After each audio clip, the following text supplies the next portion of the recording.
Hi guys! So, for this video ay susubukan natin ulit mag dumpster diving. So, bali kagagaling ko lang sa work and naisipan kong pumunta bago umuwi ng bahay.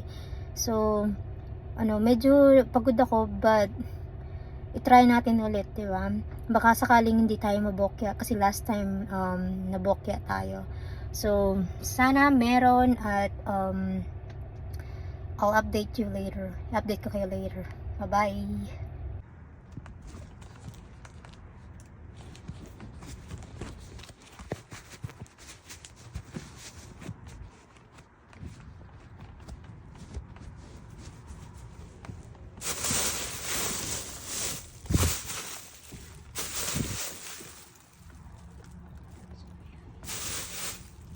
So, tinan natin ito. Meron siyang ayan.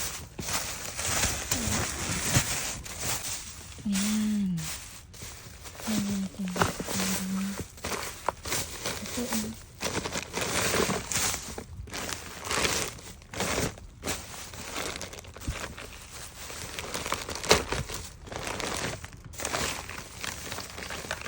Ayan, madaming lipstick. Ito, madaming lipstick. Ayan, madaming lipstick.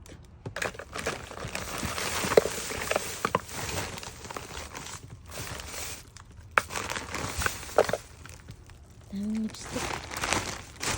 Daming lipstick. Ayan, daming lipstick.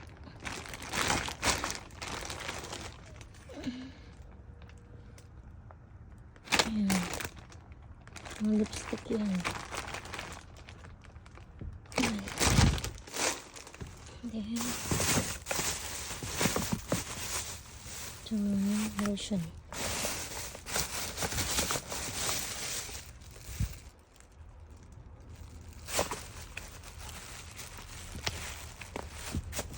Ayan.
Ayan.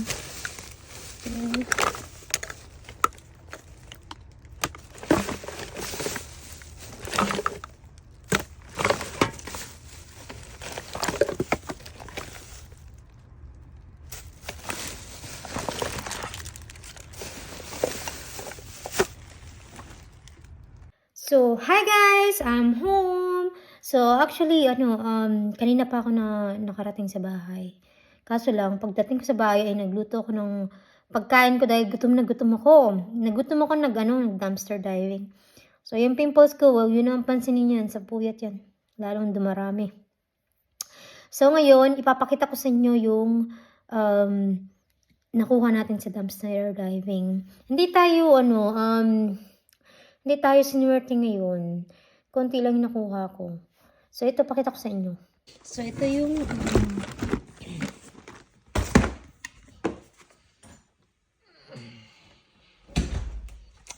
so, ito yung nakuha kong, kanina sa dumpster diving.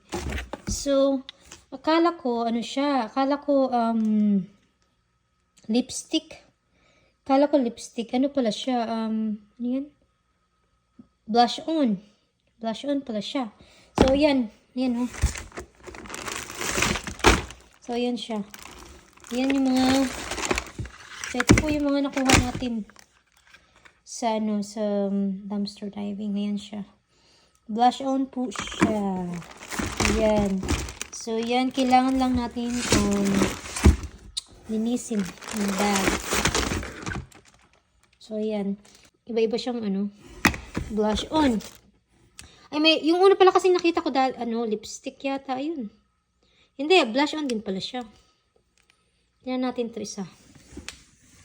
Tingnan natin pa, oh. Blush on tester pala siya to. So, ayan.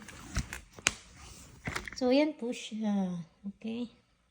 So, ikwento ko sa inyo kung ano yung nangyari kanina sa dumpster dive. So, actually, madaming store yung pinuntahan ko. Siguro mga 5 store. 5 store, ang dami. So, yung una kong pinuntahan, dapat nga isang store lang ang bala ko. Kaso sabi ko, since madadaanan ko naman yung ibang store, edi try ko na lang, di ba? So, nangyari, dinaanan ko. Tapos, yung sa may mga lipstick, mga ganun, mga moisturizer, para sa makeup store yun, makeup store. So, ang nakalagay sa may basurahan, no dumpster diving. Sabi, yun ang nakalagay. Tapos, may nakalagay pa na, if you get caught, you will be prosecuted or something like that.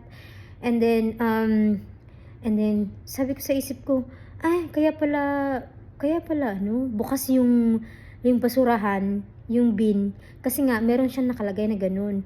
Pero dahil matigas ang ulo ko, sinubukan ko pa rin siya, inopen ko siya.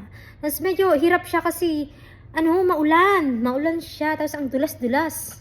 Ang dulas, ang hirap pala mag dumpster diving ng mag-isa ka lang kasi walang tagahawak ng camera, ganun. Tapos ang dulas-dulas pa, umuulan. So medyo natakot ako. Takot talaga ako kasi nagtingin-tingin muna ako sa mga paligid ba. Kasi baka mamaya isumbong ako sa pulis. So merong sasakyan na nakatingin sa akin. So ang ginawa ko, pumasok ko sa loob ng basurahan. Sinarado ko yung yung takip niya para hindi ako makita. So nandun ako sa loob. So ayun, ang nakita ko, yun nga, kung makita yung video is yung akala ko lipstick yun, pero blush on pala siya, liquid blush on. So yun yung mga tester. Tapos kung mapapansin nyo, may mga siya, cream, mga cream yun na nilalagay sa mukha. So yung cream, siguro parang sinadya siyang, ang ginagawa po kasi nila dito, kasi 'di ba yung iba binibenta yung kinukuha na kunwari mga makeup o basta yung mga nakukuha nila sa basurahan. Yung iba po binibenta nila yun para magkapera. So ngayon, dahil nga makeup po yun, ang ginawa nila ay tinanggal po yung yung takip. So bali sinadya siyang tanggalin yun para matapon siya. Hindi na siya pwedeng kunin, 'di ba? So yun ang ginawa nila kasi bawal nga siya. Bawal siyang ang ginagawa nila, bawal ibenta yun. So yun lang nakuha natin yung yung liquid blush on. Yun ay tester pa yun. So hindi ko na masyadong kinalkalma ngayon kasi yun nga kinakabahan ako, baka mamaya ko ng pulis. So ayun, afternoon, kasi meron siyang katabing mga mga store. So nagtingin-tingin ako sa mga katabi niya. So ganun din ang nakalagay, lahat yun nakalagay na bawal, no trespassing, no dumpster diving, ganun. So nagtry din ako, tapos wala, puro karton lang loob. So, and then meron pang sasakyan parang sumusunod sa'kin. So, dun din ako kinabahan. So, nagtingin-tingin, ang daming basurahan ng ano, tinignan ko. And then parang ano pa, ang hirap talaga 'pag umuulan. So, yun nagtingin-tingin ako, 'di ba? Tapos dahil nga sobrang liit ko, hirap akong buksan yung basurahan dahil nga mabigat yung ano niya, yung takip niya. Kasi kailangan tanggalin yung kailangan i-ano ba yung takip niya para at least makapasok ka dun. Kasi yun ang dulas-dulas pa. So, wala na akong nakita mga karton or baka siguro ano lang, hindi lang siguro ako masyadong nagkalkal. Kasi nga ano, umuulan. So, ngayon after nung ano, mga 'yan, so para ka siyang mall 'yan na puwesto-puwesto. So, yun, ang ginawa ko na naman, pumunta ako dun sa isang store na malaking store na lahat nandun na din. So, ang nangyari din dito sa store na 'to, sarado yung ano, yung basurahan. Pero bakit gano'n? Sa mga pinapanood ko, sabi maganda daw mag-dumpster diving dun sa store na yung pinuntahan ko. Wala naman, sarado yung ano, yung basurahan. Siguro, um, kasi ano po, dito sa US, meron po kasing state, meron ding city na ano, na bawal mag-dumpster diving, meron ding hindi bawal. So, baka dito sa city namin hindi siya puwede, kaya gano'n. Kasi ba't kaya gano'n sa ibang ano, vlogger na nagda-dumpster diving parang ang dali-dali lang. Pero yung mga store na pinupuntahan ko puro naka-lock siya. Ta's wala naman akong nakita. And then, yun nga lang yung meron akong nakita pero may nakalagay na bawal mag-dumpster diving. So, pumunta na naman ako dun sa store, 'di ba? After nun pumunta ako, madami akong pinuntahan na store, wala talaga, puro naka-lock siya. So, hindi ko alam kung, wrong timing lang ba or bawal dito. So, hindi ko talaga alam. So, ngayon pumunta na naman ako sa isang store na malaking store din.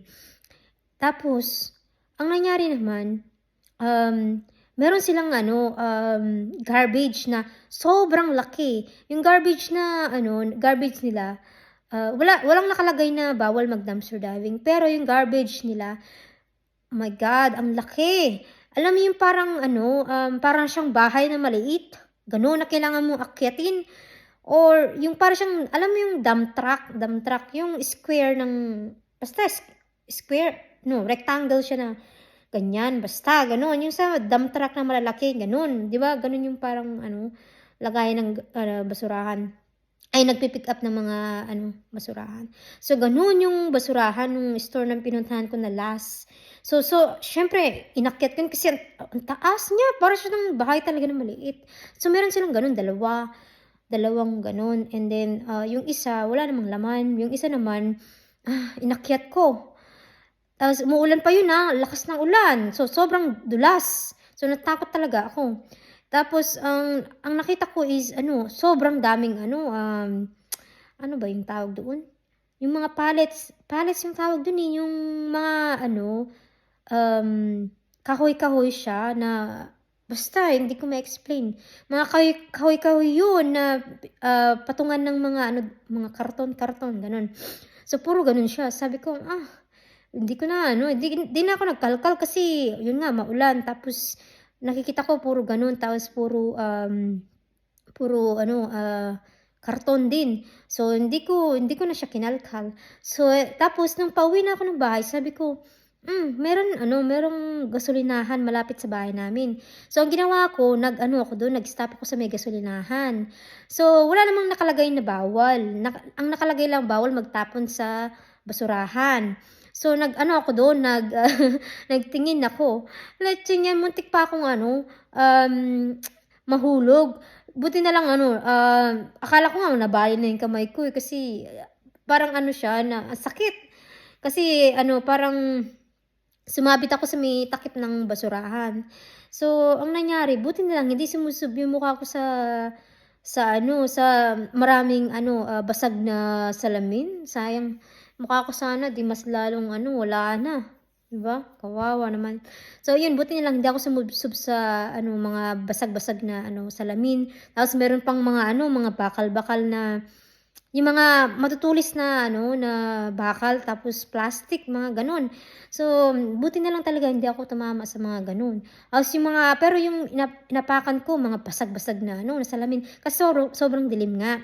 So, wala akong nakikita doon, puro garbage lang. Tapos, yung gasolinahan kasi dito, ewan ko kung sa Pilipinas meron din, pero yung gasolinahan kasi dito, meron silang ano din, mga tindang mga grocery, gano'n. So, nagbakasakali ako, pero wala. Ang nakita ko lang puro ano, mga ticket ng lotto kasi 'di ba yung mga gasolinahan dito nag-aano sila ng ticket, puwedeng bumili ng ticket para sa lotto. So, yun ang mga nakita ko, yun lang. And then nung pauwi na ako, ano, naano ako, kinabahan ako kasi merong pulis sa may ano, nagpapagasolina. So, meron doon nakatambay sa may gasoline station. So, sabi ko, "Lah," 'di parang ano, medyo nag-ano ako, kinabahan na ako. Pero yung ano, gas station is malapit lang talaga sa bahay namin. Puwede pa ngang lakarin, eh. So, yun. So, naano ko talaga ako, kinabahan talaga ako kasi may pulis doon. So, sa awa naman ng Diyos, hindi naman niya ako hindi niya ako hinuli, pero grabe naano ko dun, na kinabahan talaga ako nun. Nagtingin-tingin pa ako kung ano, kung susundan niya ako or hindi. So, pero doon sa pinagkuhanan ko ng ano, ng yung mga ano, blush on. So, meron silang camera doon. So, iniisip ko ngayon, hmm, basta kung wala akong upload, wala akong video o ano, wala kayong update sa akin, so ibig sabihin nasa kulungan na ako, okay? So, dalawin niyo na lang ako sa kulungan or sulatan niyo ako, kasi ano, sana hindi ako maano, kasi puwede akong mapaimbestigahan ba, kasi lalo na meron akong sasakyan, so madali lang yun ano, i-track yung sasakyan ko. So, sana naman hindi ako mahuli or kasi wala naman akong masyadong kinuha, eh. So, ayun, okey? So, ayun lang ang ano ko, ang kuwento ng ating dumpster diving. Sana sa susunod ano, maka-jackpot na tayo kasi medyo nakakaano pala siya, hindi siya madaling gawin, medyo nakaka-frustrate siyang gawin kasi, um, ayun nga, yung ang dami mong pupuntahan tapos wala naman makita. So, hopefully, maano ko yung ano, yung technique ba or makahanap ako ng magandang, store na ano talaga, na okay siya. So, yun, thank you.